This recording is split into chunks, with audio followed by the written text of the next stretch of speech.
অধিকাংশ লোক যাকে পছন্দ করবে, সে ভালো হোক মন্দ হোক, সেই ব্যক্তি কি করবে, আপনার সে রাষ্ট্র ক্ষমতায় অধিশালী। এই গণতান্ত্রিক ব্যবস্থা আব্রাহাম লিঙ্কনের আজ থেকে 200 বছর আগের মিথ্যার সরাসরি।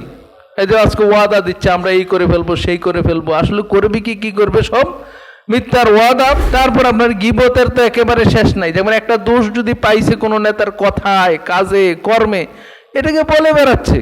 অথচ এগুলি আমরা যদি ইসলামের মানদণ্ডে এগুলিকে ফালাই, এটি আসলে সবগুলি অন্যায়, অপরাধ এবং কবিরা গুনার মধ্যে পড়ে। তারপরে যে হারাম টাকা, হত্যা, মারামারি, মানে খুব কম নির্বাচনী হয় যেখানে মারামারি রাহাজানি খুব হয় না।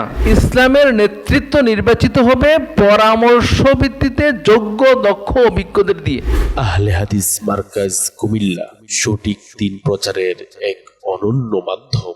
হলো আম্মা বা'দ فإن خير الحديث كتاب الله وخير الهدي هدي محمد صلى الله عليه وسلم وشر الأمور محدثاتها وكل محدثة بدعة وكل بدعة ضلالة وكل ضلالة في النار.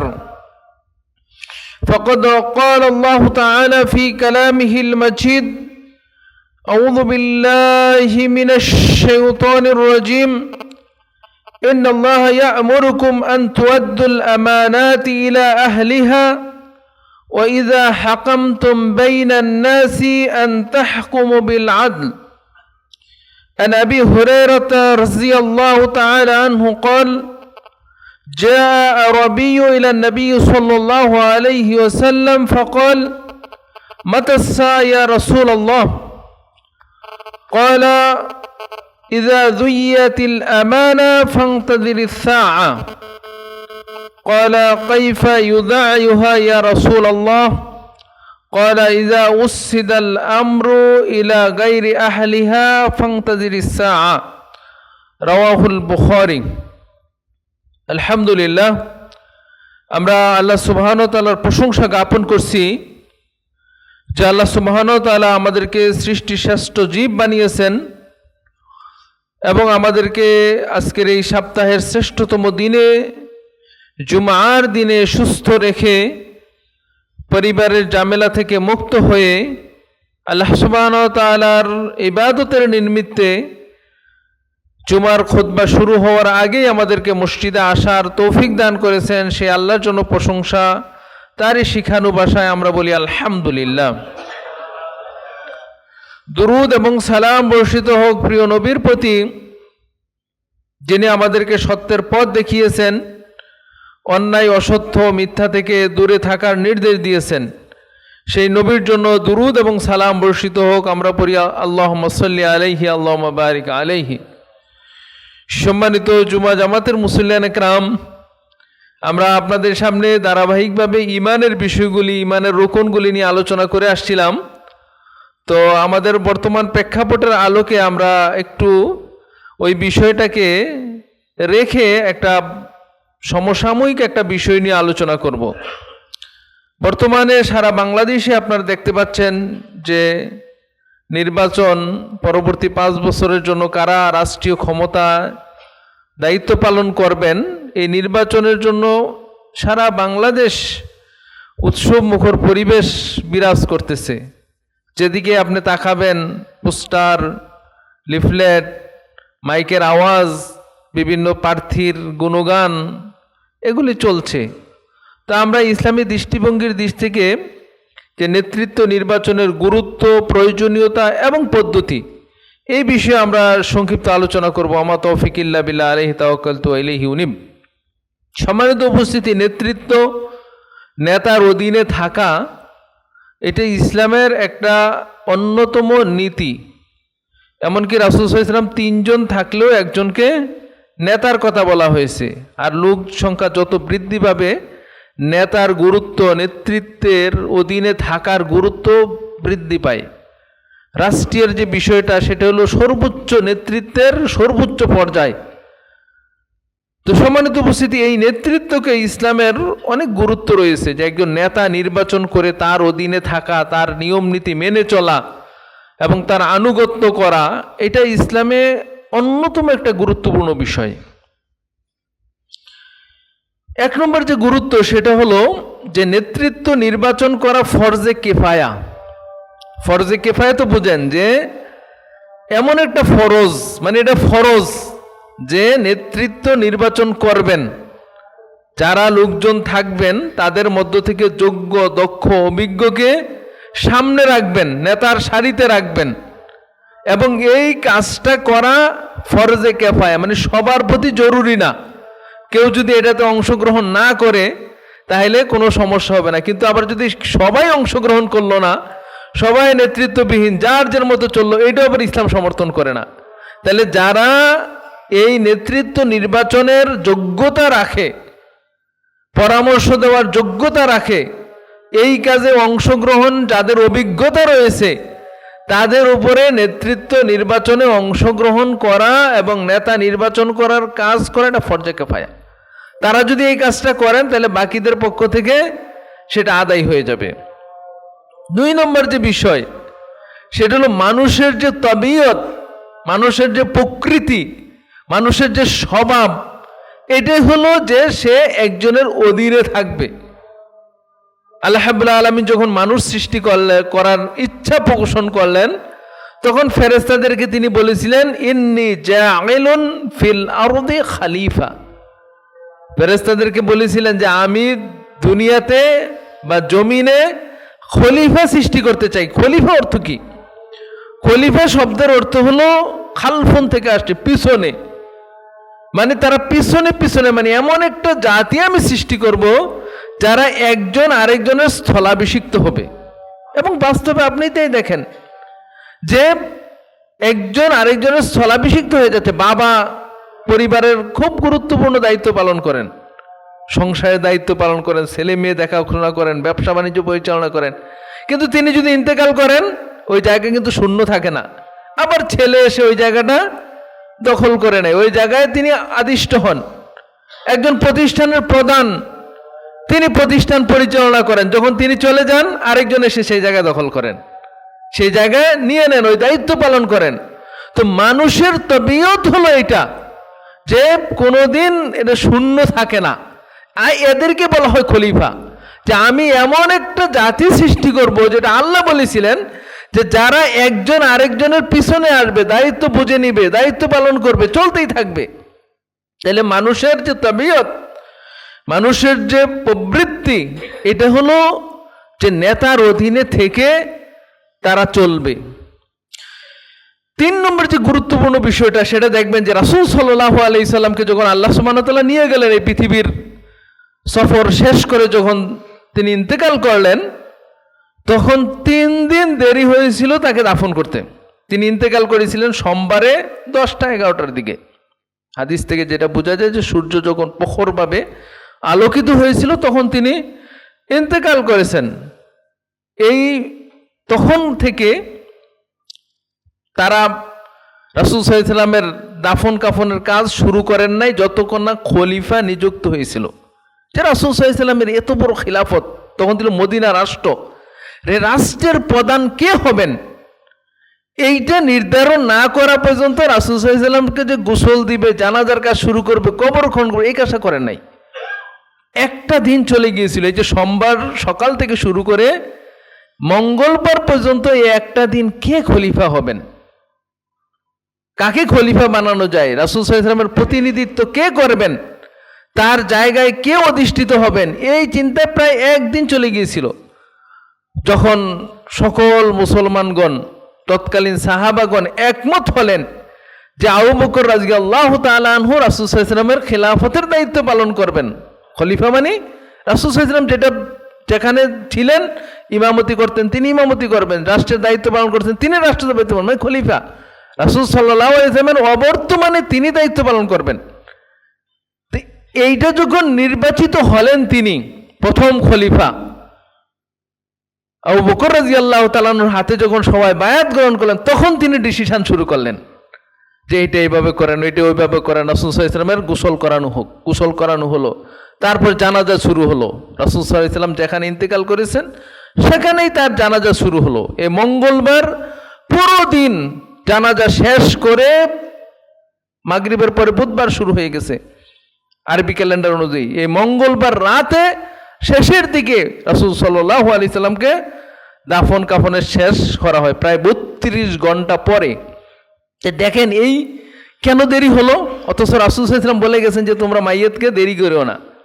এবং রাসূল সাল্লাল্লাহু আলাইহি ওয়াসাল্লামের জীবনে অনেক ঘটনা ঘটেছে যে মসজিদে ঝাড়ু দিত একজন লোক, মহিলা, তিনি ইন্তেকাল করেছেন, রাত্রে সাহাবাগণ ওই রাতেই দাফন করে দিয়েছেন। পরের দিন যখন রাসূল সাল্লাল্লাহু আলাইহি ওয়াসাল্লাম দেখলেন যে ওই মহিলা নেই, ঝাড়ুদার নেই, তখন তিনি জিজ্ঞেস করলেন যে ঝাড়ু যেন দিত ওটা কোথায় উনি? তখন বললেন যে তিনি ইন্তেকাল করেছেন, আপনাকে আমরা ডাকি নাই, তাকে দাফন কাফনের শেষ করে দিছে। রাসূল সাল্লাল্লাহু আলাইহি ওয়াসাল্লাম কিন্তু তাদেরকে তিরস্কার করেন নাই, বরং বলছেন যে ওই কবরটা আমাকে দেখিয়ে দাও। তিনি কবরের কাছে গেলেন, ওইখানে জানাজা সালাত আদায় করলেন। এবং রাসূল সাল্লাল্লাহু আলাইহি সাল্লামের নির্দেশ যে তোমরা তাড়াতাড়ি জানাজার কাজটা করো, কারণ এই ব্যক্তি যদি সৎ হয় তাহলে তাড়াতাড়ি তার যে নিয়ামত, তাদের জান্নাত ওইখানে পৌঁছাই দাও। আর যদি ওই লোকটা অসৎ হয়, খারাপ হয়, মন্দ হয়, তাহলে এইরকম একটা খারাপ লোককে নিয়ে তোমরা কেন বসে থাকবে? তাড়াতাড়ি তার জায়গায় পৌঁছিয়ে দাও। মানে দেরি করার কোনো সুযোগ নাই। সেই রাসূলের জানাজা কয় ঘন্টা দেরি হলো? 32 ঘন্টা। কেন? কে নেতা হবে, কে নেতৃত্ব পালন করবেন, এটার জন্য। তাহলে দেখেন সাহাবাগণ নেতৃত্ব নির্বাচন করার আগ পর্যন্ত তারা এই গুরুত্বপূর্ণ কাজটাও করেননি। 4 নম্বর যেটা আমরা বলতে পারি যে এই নেতৃত্বটা হলো আমানত। আমরা অনেকে মনে করি যে ক্ষমতায় যাব, তারপরে মানে আমার দল ক্ষমতায় যাবে, আমরা পাওয়ারে থাকবো, আমরা এই করব সেই করব। আসলে এটা না। ইসলামের দৃষ্টিতে এই যে কোনো দায়িত্ব হলো আমানত। যে কোনো দায়িত্ব, আপনি ইমামতির দায়িত্ব নিয়েছেন, ইমামতির আমানত। আপনি এক জায়গায় চাকরি নিয়েছেন, ওই চাকরির আমানত।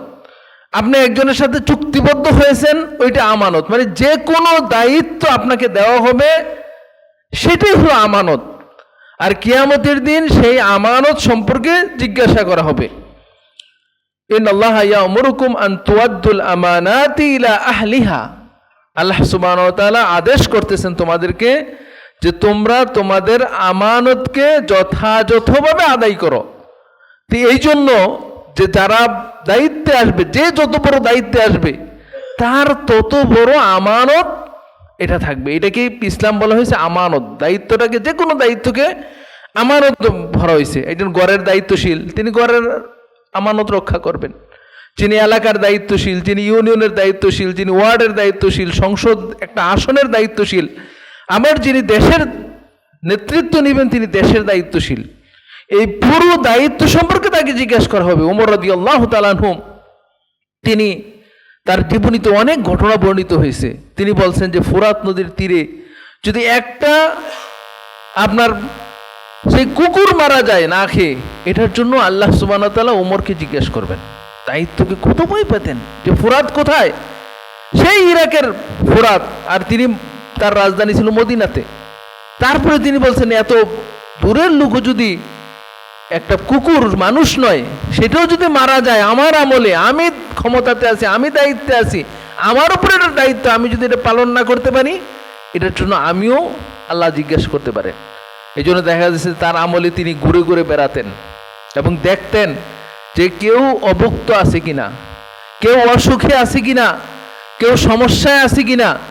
যে আমাকে আল্লাহ সুবহানাহু ওয়া তাআলা দায়িত্ব দিয়েছেন, আর এই দায়িত্ব থাকা অবস্থায় যদি এটা এরকম হয়, কোনো সমস্যা হয়, এটা আমার উপরেই বর্তাবে। এটা হলো দায়িত্ব। কিন্তু আমরা এই দায়িত্বকে দায়িত্ব মনে করি না, এটা ক্ষমতা মনে করি যে আমি ক্ষমতায় এসেছি, পাওয়ারে এসেছি। 5 নম্বর যে গুরুত্ব আমরা বলতে পারি যে এটা হলো কিয়ামতের একটা আলামত, হলো যে অযোগ্য নেতৃত্ব চলে আসবে। যোগ্য নেতারা যখন হারিয়ে যাবে, অযোগ্য নেতারা যখন ক্ষমতায় চলে আসবে, এটা কিয়ামতের একটা আলামত। একজন আরাবী বেদুইন রাসূল সাল্লাল্লাহু আলাইহি ওয়াসাল্লামের কাছে এসে জিজ্ঞাসা করলেন যে মাতাসা ইয়া রাসূলুল্লাহ, হে আল্লাহর রাসূল, কখন কিয়ামত হবে? তখন রাসূল সাল্লাল্লাহু আলাইহি ওয়াসাল্লাম বললেন ইদা উসিদাল আমরু বিন গায়রি আহলিহা, যখন অযোগ্য লোককে দায়িত্ব দেওয়া হবে তখন কিয়ামত হবে। অযোগ্য লোককে দায়িত্ব মানে সে এই দায়িত্বের সে যোগ্য নয়, এই দায়িত্বের যোগ্য নয়, কিন্তু দায়িত্বে চলে আসছে, দায়িত্ব দেওয়া হয়েছে, দায়িত্ব নিয়েছে। এইরকম যখন অবস্থা হবে তখনই কিয়ামতের আলামত, এটা কিয়ামতের আলামত, এবং কিয়ামত আসার আগে এই অবস্থা হবে। বর্তমানে দিন দিন যত বৃদ্ধি পাচ্ছে তাই দেখতে পাচ্ছেন। বিভিন্ন দেশেও যদি আপনারা যে কারা এখন রাষ্ট্র পরিচালনা করতেছেন তাই দেখতে পাবেন, যে যাদের শক্তি আছে, যাদের পেশি শক্তি আছে, টাকা আছে, হ্যাঁ, মানুষকে শাসন করার মতো যারা আপনার এইরকম পাওয়ার আছে তারাই ক্ষমতায় আছে। কিন্তু অনেক যোগ্য লোক, অনেক দক্ষ লোক, অনেক অভিজ্ঞ লোক, তার এইগুলি না থাকার কারণে তারা আসতে পারতেছে না। কেউ তাকে চিনেও না, কেউ তাকে নিয়েও আসে না। তো সম্মানিত উপস্থিতি, তাইলে এইটা একটা কিয়ামতের একটা অন্যতম আলামত যে অযোগ্য শাসক দিয়ে প্রতিটি পদ, প্রতিটি দায়িত্ব তাদের অধীনে চলে যাবে। সর্বশেষ যে পয়েন্ট সেটা হলো কিয়ামতের দিন, যে একেবারে আমাদের শেষ, যেটা আমাদের গন্তব্য, সেই কিয়ামতের দিন কিন্তু এই দায়িত্বের উপরে ভিত্তি করে আপনার সৌভাগ্য এবং দুর্ভাগ্য নির্ধারিত হবে। রাসূল সাল্লাল্লাহু আলাইহি সাল্লাম বলছেন, ইন্নাকুম সাতাহরিসুনা আলাল ইমারা, তোমরা ইমারতের ব্যাপারে অচিরেই তোমরা লোভী হয়ে পড়বে, দায়িত্বের জন্য তোমরা খুব লোভী হয়ে পড়বে, দায়িত্বে যেতে চাইবে, দায়িত্ব নেওয়ার জন্য পাগল হয়ে যাবে। সাতাকুনু ইয়াউমাল কিয়ামাতি নাদামা, আর এই দায়িত্বের কারণে কিয়ামতের দিন তোমরা লাঞ্ছিত হবে, কারণ দায়িত্ব পালন করতে পারবে না। দায়িত্ব পালন করা খুব কঠিন, দায়িত্ব পালন করা খুব কঠিন, এবং দায়িত্ব নেওয়ার পরে ন্যায় নীতি অবলম্বন করা, ন্যায় নীতির মধ্যে থাকা, এটা খুব কঠিন। এই জন্য রাসূল সাল্লাল্লাহু আলাইহি সাল্লাম বলছেন যে অতিরেই তোমরা দায়িত্বের জন্য লালায়িত হবে। রাসূল সাল্লাল্লাহু আলাইহি সাল্লাম যখন মদিনার রাষ্ট্রের প্রধান, তিনি অনেক সাহাবী এসে রাসূল সাল্লাল্লাহু আলাইহি সাল্লামের কাছে অনেক কিছু চেয়েছেন। তার মধ্যে একজন আবু যার আল গিফারি রাদিয়াল্লাহু তাআলা আনহু, তিনি এসে বলতেছেন, ইয়া রাসূলুল্লাহ, আমাকে একটা দায়িত্ব দেন, রাষ্ট্রের দায়িত্ব দেন। কত দায়িত্ব আপনি কতজনকে দিচ্ছেন? রাসূল সাল্লাল্লাহু আলাইহি সাল্লাম আবু যার গিফারির কাঁধের মধ্যে একটা মৃদু প্রহার দিয়ে বললেন, ইয়া আবু যার, ইন্নাকা যায়ীফুন, তুমি হলে দুর্বল মানুষ, ওয়া ইন্নাহা আমানাতুন, আর এই দায়িত্বটা হলো আমানত, ওয়া ইন্নাহা ইয়াউমাল কিয়ামাতি খিযু ওয়া নাদামা, কিয়ামতের দিন এই দায়িত্বের কারণে তুমি লাঞ্ছিত হবে, অপমানিত হবে। কারণ দায়িত্ব যদি সঠিকভাবে আদায় করতে পারো, তোমাকে একটা ইউনিয়নের দায়িত্ব দেওয়া হলো, ধরো এখানে 3000, 4000, 5000 লোক আছে, তাদের সুখ দুঃখ, ভালো মন্দ এগুলি দেখার দায়িত্ব তোমার। তুমি যদি পক্ষপাতিত্ব করো, তুমি যদি তোমার আত্মীয়দেরকে বেশি সুযোগ সুবিধা দাও, তোমার পছন্দের লোকদেরকে বেশি প্রাধান্য দাও, তাহলে আল্লাহর কাছে এটা করতে পারে। আর মানুষের স্বভাব এটা, যে আমার আত্মীয়, আমার পরিচিত, আমার যারা বন্ধু বান্ধব আছে তাদেরকে আমি সুযোগ সুবিধা দেব, আর অন্যদেরকে আমি বঞ্চিত করব। এই কারণে রাসূল সাল্লাল্লাহু আলাইহি সাল্লাম অনেক সাহাবীকেও দায়িত্ব দেন নাই, যারা ন্যায়নিষ্ঠ, যারা আপনার আদালতপূর্ণ সাহাবী ছিলেন, যারা অন্যায় করবেন এটা কল্পনার অতীত। তারপর রাসূল সাল্লাল্লাহু আলাইহি সাল্লাম তাকে অনেককে দায়িত্ব দেন নাই। সম্মানিত উপস্থিতি, অপরদিকে যারা ন্যায়নিষ্ঠ, কেউ না কেউ তো দায়িত্বে আসতে হবে। আসার পরে যদি ন্যায়নিষ্ঠ, সত্যনিষ্ঠভাবে, ইনসাফের সহিত, আদালতের সহিত দায়িত্ব পালন করে, আল্লাহ সুবহানাহু ওয়া তাআলা তাদের জন্য অনেক পুরস্কার রেখেছেন। 7 ব্যক্তিকে আল্লাহ সুবহানাহু ওয়া তাআলা আরশের নিচে স্থান দিবেন। তার মধ্যে প্রথম ব্যক্তি হলো ইমামুন আদিলুন, ন্যায়পরায়ণ, যিনি দায়িত্বশীল হবেন, দায়িত্বের ক্ষেত্রে যিনি ন্যায়পরায়ণ হবেন, দায়িত্ব পরায়ণের ক্ষেত্রে যিনি আদালত অবলম্বন করবেন, ইনসাফ অবলম্বন করবেন, মানুষের মধ্যে সততা, ন্যায়পরায়ণতা, এইগুলি যারা বাস্তবায়ন করবেন, আল্লাহ সুবহানাহু ওয়া তাআলা তাদেরকেই কিয়ামতের দিন সেই উত্তপ্ত ময়দানে, যখন কোনো ছায়া থাকবে না, এই ছায়ার মধ্যে প্রথমে তাদেরকে ডেকে নেবেন। সুবহানাল্লাহ। তাহলে দেখেন, এই দায়িত্বটা শুধু দুনিয়ার একটা ব্যাপার নয়, 5 বছরের ব্যাপার নয়, বরং আপনার আখেরাত, আপনার জান্নাত, আপনার জাহান্নাম এটার উপরে নির্ভর করে। তাহলে দেখেন ইসলাম এই দায়িত্বর ব্যাপারটা অনেক গুরুত্ব দিয়েছে। সম্মানিত উপস্থিতি, এই যে নির্বাচন পদ্ধতি আমরা যদি দেখি যে পৃথিবীর শুরু থেকে অথবা রাসূল সাল্লাল্লাহু আলাইহি ওয়াসাল্লামের যুগ থেকে কিভাবে আসলে মানুষ নির্বাচিত হয়েছেন, দায়িত্বে কারা আসছেন, কেউ না কেউ তো আসবে দায়িত্ব।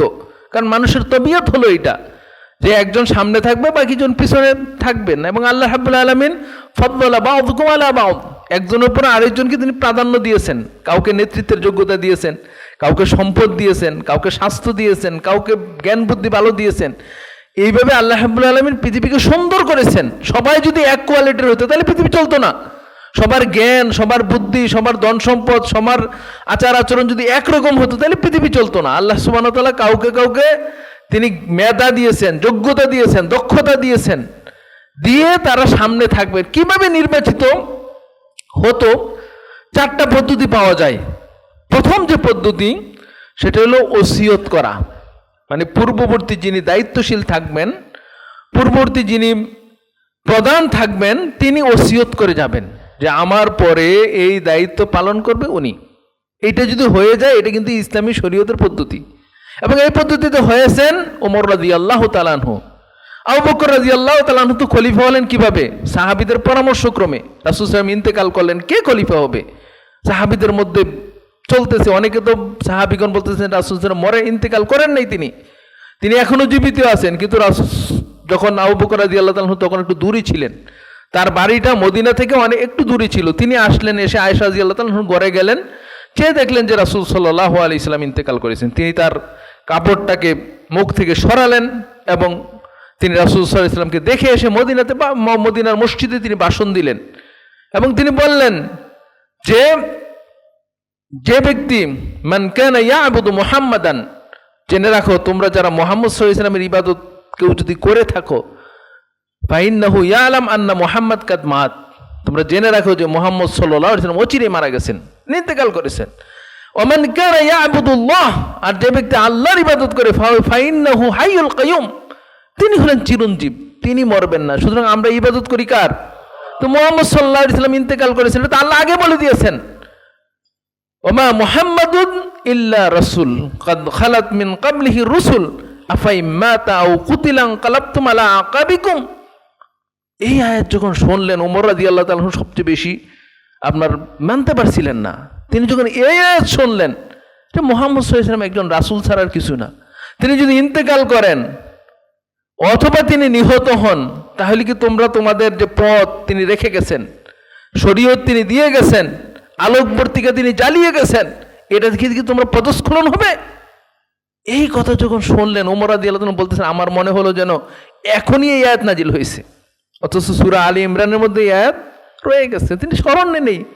কারণ মানুষের যে সব কথা সবসময় স্মরণে থাকবে এবং এইটার বুঝ যে এইরকম, এটা সবার হয় না, একরকম বুঝ না। তখন সবার তারা যে এতক্ষণ আবেগের মধ্যে ছিল এটা তখন ফিরে আসলো, তখন পরামর্শক্রমে আবু বকর রাদিয়াল্লাহু তাআলা খলিফা হলেন।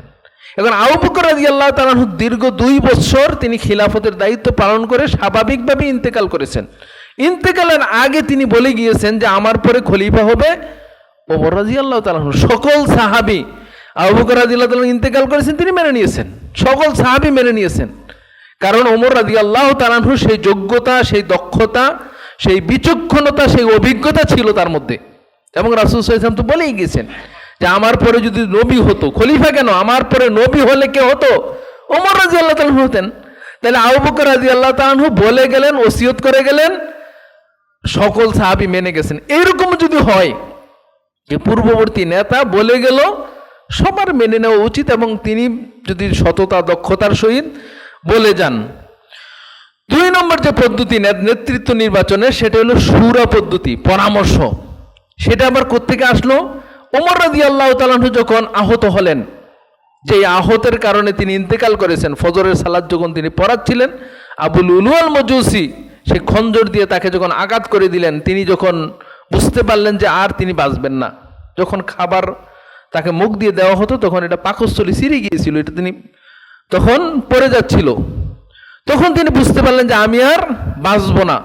তখন তিনি আশারে মুবাশশারা যারা সুসংবাদ প্রাপ্ত সাহাবী 6 জন ছিলেন, তখন তাদেরকে তিনি দায়িত্ব দিলেন যে এই 6 জন সাহাবী তোমরা পরামর্শ করে খেলাফত 3 দিনের মধ্যে, তিনি 2টা শর্ত দিয়েছিলেন। 1 নম্বর শর্ত হলো যে 3 দিনের মধ্যে এই কাজটা করবে।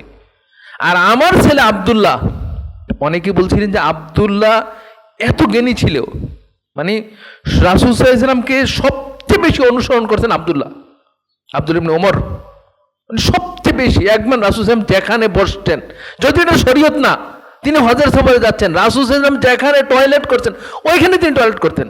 কেন? রাসূল সাল্লাল্লাহু আলাইহি ওয়াসাল্লাম করতেন, মানে এটা শরীয়ত না, এটা করতেই হবে, এর বাধ্য নন। রাসূল সাল্লাল্লাহু আলাইহি ওয়াসাল্লাম যা করছেন হুবহু আব্দুল্লাহ ইবনে ওমর করতেন। সুন্নাতের প্রতি সবচেয়ে বেশি পায়বন্ধ ছিলেন তিনি। সবাই মনে করতো যে উমর রাদিয়াল্লাহু তাআলা যদি তার ছেলেকে বলে যান, কেউ অস্বীকার করবে না, কেউ অমান্য করবে না, কিন্তু তিনি তা করেন নাই। তিনি শর্ত দিয়েছেন 3 দিনের মধ্যে এই কাজটা করবেন, আর আমার ছেলে পরামর্শ দিবেন, কিন্তু সে খলিফা হওয়ার প্রার্থী হতে পারবে না। 3 জন সাহাবী, 6 জন সাহাবীর মধ্যে আপনার উসমান রাদিয়াল্লাহু তাআলা আনহু, তালহা রাদিয়াল্লাহু তাআলা আনহু, আলী রাদিয়াল্লাহু তাআলা আনহু, জুবাইর রাদিয়াল্লাহু তাআলা আনহু, আব্দুর রহমান ইবনে আউফ রাদিয়াল্লাহু তাআলা আনহু এবং সাদ ইবনে আবি ওয়াক্কাস, এই 6 জন সাহাবীর মধ্যে 2 জন সাহাবী, 3 জন সাহাবী বলে যে আমরা খলিফা হব না, মানে নিজেরাই নিজেদের নাম প্রত্যাখ্যান করে নিলেন। সর্বশেষ থাকলেন হলো উসমান এবং আলী রাদিয়াল্লাহু তাআলা আনহুমা।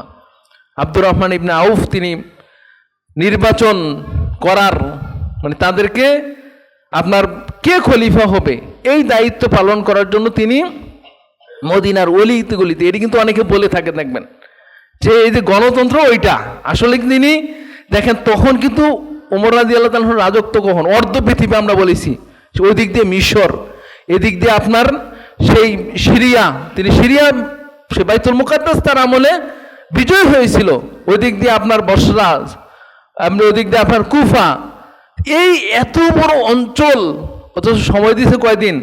3 দিন। তাহলে দেখেন একটা লোক যাইতে আসতে তো কয়েক মাস সময় লাগে, বাইতুল মুকাদ্দাসে যাইতে তখন 2 মাস সময় লাগতো, তাহলে ওই জায়গার লোক কিভাবে ভোট দিবে?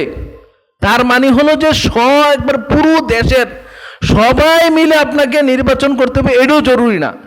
যোগ্য, দক্ষ, অভিজ্ঞ যারা থাকবেন তারাই নির্বাচন করলেই অন্যরা মেনে নিবে, এটাই হলো আমরা ইতিহাস থেকে পাই। তো ওমর রাদিয়াল্লাহু তাআলা আনহুকে যখন ইন্তেকাল করলেন, তখন আব্দুর রহমান ইবনে আউফ মদিনার মধ্যে যারা যোগ্য দক্ষ ছিল তাদের কাছে তিনি গিয়েছেন চুপে চুপে, আচ্ছা বলেন তো উসমান খলিফা হলে ভালো হয় না আলী খলিফা হলে ভালো হয়? এভাবে তিনি সবার কাছ থেকে মতামত নিলেন, যাদেরকে তিনি মনে করলেন যে মতামত দেওয়ার মতো যোগ্যতা রাখে। তখন 3 দিন যখন হয়ে গেল, তখন তিনি একদিন ফজরের সালাতে এসে, আগেই কিন্তু আলী এবং উসমান রাদিয়াল্লাহু তাআলা বলে রাখছেন যে যদি উসমান খলিফা হয়, আলী রাদিয়াল্লাহু তাআলা বলছেন তাহলে আপনি মেনে নেবেন, আর যদি আলী খলিফা হয় তাহলে আপনি মেনে নেবেন। 2 জনে বলছে ঠিক আছে আমরা মেনে নেব। তখন আব্দুর রহমান ইবনে আউফ রাদিয়াল্লাহু তাআলা আনহু তিনি মদিনার মসজিদে নববীতে ঘোষণা দিলেন যে উসমান রাদিয়াল্লাহু তাআলা আনহু খিলাফত, তিনি পরবর্তী আমাদের নেতা হবেন। সকল সাহাবী মেনে নিয়েছেন, কেউ কোনো আপনার দ্বিমত করেন নাই। তাইলে একটা পদ্ধতি হলো কি শুরা পদ্ধতিতে, যে পরামর্শ করে যারা দক্ষ থাকবে, অভিজ্ঞ থাকবে, তাদের পরামর্শ করেও খলিফা বা পরবর্তী রাষ্ট্রনায়ক হতে পারে। আরেকটা পদ্ধতি সেটা হলো রাজতন্ত্র, মুলুকিয়াত যেটাকে বলে। এটা কিন্তু কোরআনে যে নবীগণ যে রাজত্ব পেয়েছিলেন, যেই নবীগণ শাসন করেছিলেন, তাদেরকে আল্লাহ মালিক বলছেন, মানে তারা রাজতন্ত্র কায়েম, মানে রাজতন্ত্রের মাধ্যমে তারা খলিফা হয়েছিলেন বা রাজতন্ত্রের মাধ্যমে তারা শাসন করেছিলেন, এটা আল্লাহ সুবহানাহু ওয়া তাআলা বলছেন। যেমন ইব্রাহিম আলাইহিস সালাম সম্পর্কে আল্লাহ বলছেন ফাকাদ আতাইনা আলা ইব্রাহিমাল কিতাবা ওয়াল হিকমাতা ওয়া আতাইনাহুম মুলকান আযীমা। ইব্রাহিমের বংশকে আমি দিয়েছিলাম কিতাব, হিকমত, এবং তাকে দিয়েছিলাম মহান রাজত্ব। ইব্রাহিম আলাইহিস সালামের 2 ছেলে, এক ছেলে কোথায় বসবাস করছে? মক্কাতে, ইসমাইল আলাইহিস সালাম। আরেক ছেলে ইসহাক আলাইহিস সালাম, তিনি ছিলেন বাইতুল মুকাদ্দাসে। ইসহাক আলাইহিস সালাম ওই জায়গার তিনি তখনকার নবী ছিলেন এবং তিনি তখনকার ওইখানে নেতৃত্বে ছিলেন। তাই তিনি যখন ইন্তেকাল করলেন, তার ছেলে ইসহাক, ইসহাকের পরে তার ছেলে ইয়াকুব, তার ছেলে আপনার ইউসুফ, তারপরে মুসা, তারপরে হারুন, তারপরে আপনার দাউদ আলাইসাল্লাম, তার ছেলে সুলাইমান আলাইসাল্লাম, এবং রাসূল সাল্লাল্লাহু আলাইহি ওয়াসাল্লামের একটা ভবিষ্যৎবাণী আছে, রাজনৈতিক ভবিষ্যৎবাণী, যে রাষ্ট্র কিভাবে চলবে এই সম্পর্কে রাসূল সাল্লাল্লাহু আলাইহি ওয়াসাল্লাম একদিন বললেন যে নু'মান ইবনে বাশির রাদিয়াল্লাহু তাআলা আনহু থেকে, যে নবুয়ত আল্লাহ রাব্বুল আলামিন যতদিন টান চলতে থাকবে, নবুয়ত বন্ধ হয়ে যাওয়ার পরে সুম্মা তাকুনু খিলাফাতান আলা মিনহাজিন নবুয়া, নবুয়তের তরিকায় 30 বছর খিলাফত চলবে, এটা চলবে 30 বছর। এবং আমরা দেখতে পাই যে রাসূল সাল্লাল্লাহু আলাইহি ওয়াসাল্লামের পরে আবু বকর রাদিয়াল্লাহু তাআলা আনহু 2 বছর, ওমর রাদিয়াল্লাহু তাআলা আনহু 6 বছর, উসমান রাদিয়াল্লাহু তাআলা আনহু 12 বছর, এবং উমর রাদিয়াল্লাহু তাআলা আনহু 10 বছর, এবং উসমান রাদিয়াল্লাহু তাআলা আনহু 6 বছর, 12 বছর, এবং আলী রাদিয়াল্লাহু তাআলা আনহু 6 বছর। তাইলে প্রথম হলো আবু বকর 2 বছর, ওমর রাদিয়াল্লাহু তাআলা আনহু 10 বছর, 12 বছর, তারপরে আপনার উসমান রাদিয়াল্লাহু তাআলা আনহু 12 বছর, 24 বছর, আলী রাদিয়াল্লাহু তাআলা 6 বছর। এই 30 বছর খিলাফত ছিল আলা মিনহাজিন নবুয়া। তারপর রাসূল সাল্লাল্লাহু আলাইহি ওয়াসাল্লাম ভবিষ্যৎবাণী হলো সুম্মা তাকুনু মুলকান, তারপরে আসবে রাজতন্ত্র। এবং এই জন্য মুআবিয়া রাদিয়াল্লাহু তাআলা আনহু থেকে আর খলিফা বলে না, মানে খেলাফায়ে রাশিদিন বলে না মুআবিয়া রাদিয়াল্লাহু তাআলা আনহু। এই জন্য অনেকে বলে থাকেন যে মুআবিয়া রাদিয়াল্লাহু তাআলা আনহু খিলাফতকে ভেঙে তিনি রাজতন্ত্র চালু করলেন। খিলাফত ও মুলুকিয়াত বইয়ের মধ্যে এটা অসত্য তথ্য দেওয়া হয়েছে এবং সাহাবীদের সামনে আপনার মানে অপমানজনক ভাষা ব্যবহার করেছে। আমরা বলবো যে রাসূল সাল্লাল্লাহু আলাইহি সাল্লামের যে ভবিষ্যৎবাণী যে 30 বছর খিলাফত থাকবে, এবং আমরা যদিও বলি যে মুলুকিয়াত চালু করছে কে? একজন সাহাবী। গণতন্ত্র চালু করছে কে? Abraham Lincoln. সে তো সাহাবী না, তাবেঈ না, কোনো আইমে মুস্তাহিদিন না। কিন্তু যদি মুলুকিয়াত চালু সাহাবী করে থাকেন, কে করছেন? মুআবিয়া রাদিয়াল্লাহু তাআলা আনহু। তিনি ওহী লেখক ছিলেন, রাসূল সাল্লাল্লাহু আলাইহি সাল্লামের কাছের সাহাবী ছিলেন, এবং তিনি 20 বছর, দীর্ঘ 20 বছর তিনি তার রাজত্ব পরিচালনা করে তার ছেলে ইয়াজিদকে পরে দায়িত্ব দিয়েছেন। সেটা বিস্তারিত আলোচনা। তাহলে মুলুকিয়াতটা মানে ইসলামের যে মানে রাষ্ট্র পরিচালনার একটা অংশ, সেইটা আমরা ইতিহাস থেকে পাই। যে আপনার সুলাইমান আলাইহিস সালাম তিনি রাজা ছিলেন, দাউদ আলাইহিস সালাম তিনি রাজা ছিলেন। তারপরে যে আপনার তালুতের ঘটনা, যে তালুত এবং জালুতের যে যুদ্ধ সূরা বাকারাতে, ওইখানেও রাজতন্ত্রের রাজার কথা পাওয়া যায়।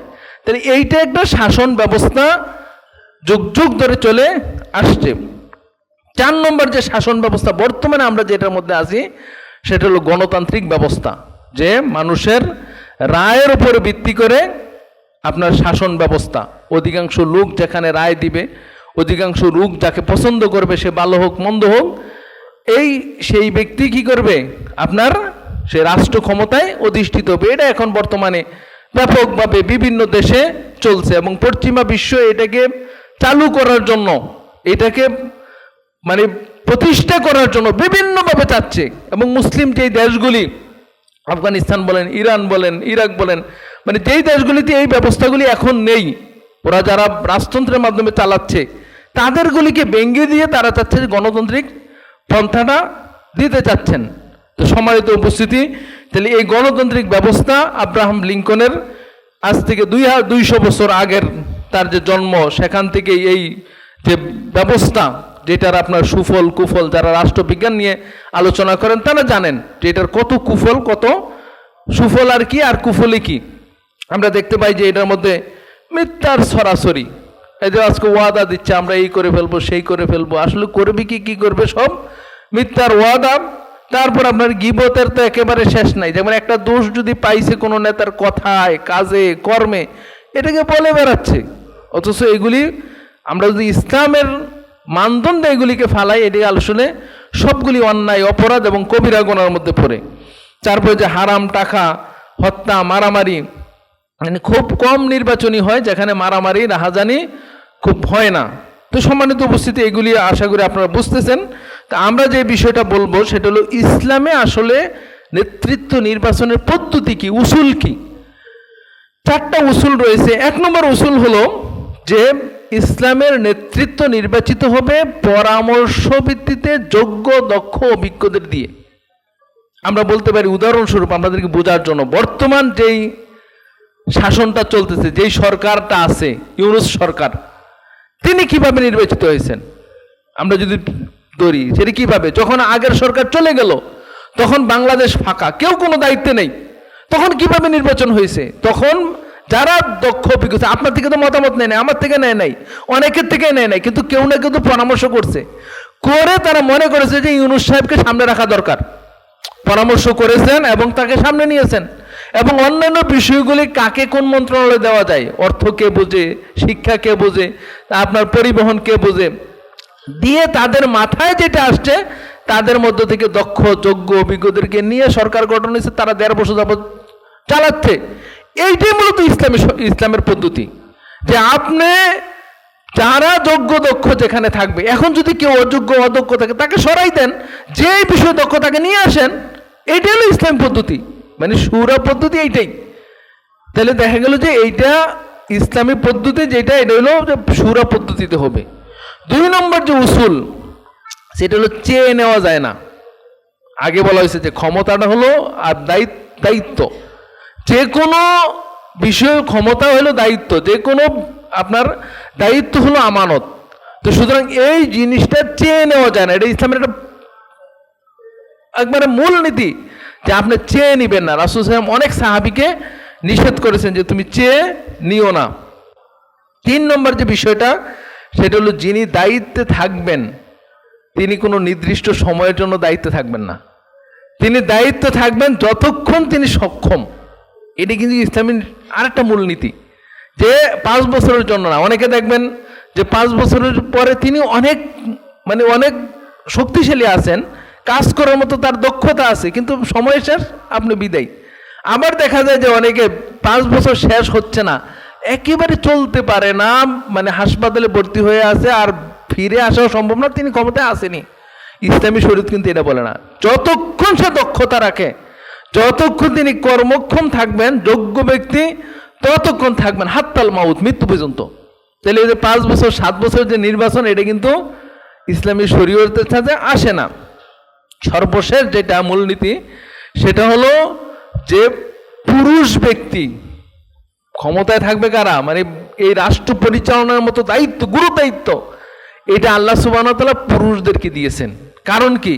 কারণ বায়োলজিক্যাল, যারা বিজ্ঞানের ছাত্র, বায়োলজিক্যাল যদি দেখেন, পুরুষের ব্রেন, পুরুষের হাত, পুরুষের আপনার এই যে মানে এই বিষয়গুলি, এবং মহিলাটা আপনার পার্থক্য করে দেখেন, আল্লাহ সুবহানাহু ওয়া তাআলা পৃথক করে দিয়েছেন, মহিলাদেরকে দুর্বল করে দিয়েছেন এভাবে।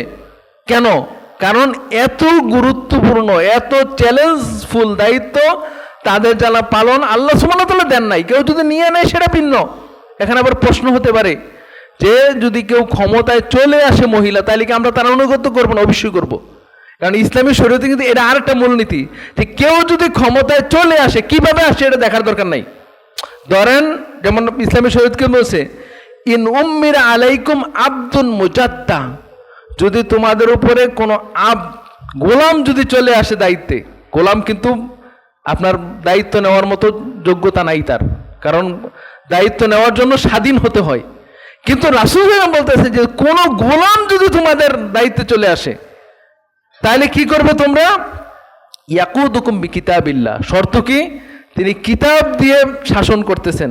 ফাসমাউ লাহু ওয়া আতিউ, তাকে শোনো, তার কথা শোনো, তাকে মান্য করো। এই হাদিস উপরে ভিত্তি করে ওলামায়ে কেরামগণ বলছে, কোন মহিলা যদি চলে আসে ক্ষমতায়, চলে আসলো নির্বাচনের মাধ্যমে, সবাই ভোট দিল, তাহলে তাকে মান্য করতে হবে। তাকে আবার বিদ্রোহ করবেন যে আমরা মানি না, মানবো না। যে যেইভাবে ক্ষমতায় চলে আসে, যদি চলে আসে কোনোভাবে, তাহলে আমাদের উচিত কি হবে? মান্য করা। কতক্ষণ?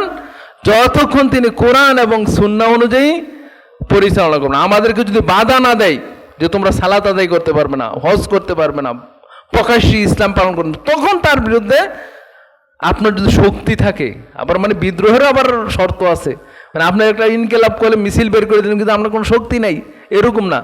বলা হয়েছে কি যে আপনি ধৈর্য ধারণ করেন, আপনি তার অধিকার দেন, আর আপনার অধিকারের জন্য আল্লাহর কাছে চান। তো সুতরাং আমরা বলবো যে এইটা হলো ইসলামের নীতি। 1 নম্বর নীতি কি? যে পরামর্শ ভিত্তিতে হবে। 2 নম্বর নীতি হলো চেয়ে নেওয়া যায় না। কিন্তু আজকাল যে নির্বাচন সেটাও হচ্ছে যে আমাকে ভোট দেন, আমাকে ভোট দেন। হ্যাঁ, এটা ইসলামের সাথে সাংঘর্ষিক।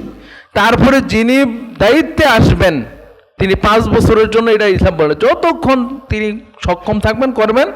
আর সর্বশেষ যেটা, সেটা হলো পুরুষ ব্যক্তির জন্য আল্লাহ সুবহানাহু ওয়া তাআলা এটা দিয়েছেন। কারণ মহিলাদেরকে আল্লাহ সুবহানাহু ওয়া তাআলা বায়োলজিক্যালভাবে তাদেরকে আল্লাহ সুবহানাহু ওয়া তাআলা দুর্বল করে সৃষ্টি করেছেন, এবং তাদের আপনারা জানেন যে মাসিকের একটা ব্যাপার আছে, সন্তান প্রসবের একটা ব্যাপার আছে, দুগ্ধদানের একটা ব্যাপার আছে। এই বিষয়গুলিকে খেয়াল রেখে যিনি সৃষ্টিকর্তা, যিনি মহান আল্লাহ, যিনি আপনার এবং আমার রব, তিনি এইটা সিদ্ধান্ত দিয়েছেন।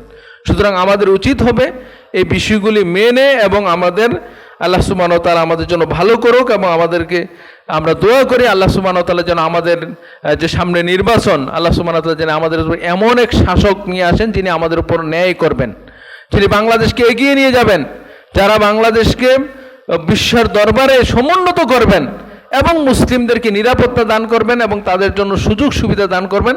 আমরা আল্লাহর কাছে এই দোয়া করি, আল্লাহ সুবহানাহু ওয়া তাআলা যেন আমাদের সেই দোয়াকে কবুল করেন এবং আমাদের জন্য একটা সুন্দর শাসক উপহার দেন। এই দোয়া এবং এই দাবি এবং এই আবেদন রেখে আজকে আমরা এখানেই খুতবা শেষ করছি। হাযা সাল্লাল্লাহু আলা নবিয়িনা মুহাম্মদ ওয়া আলা আলিহি ওয়া সাহবিহি আজমাইন। আল্লাহুম্মা সাল্লি আলাইহি ওয়া বারিক আলাইহি। আলহামদুলিল্লাহ, আলহামদুলিল্লাহি ওয়াহদা ওয়াসসালাতু ওয়াসসালামু আলা মান লা নাবিয়্যা বা'দা।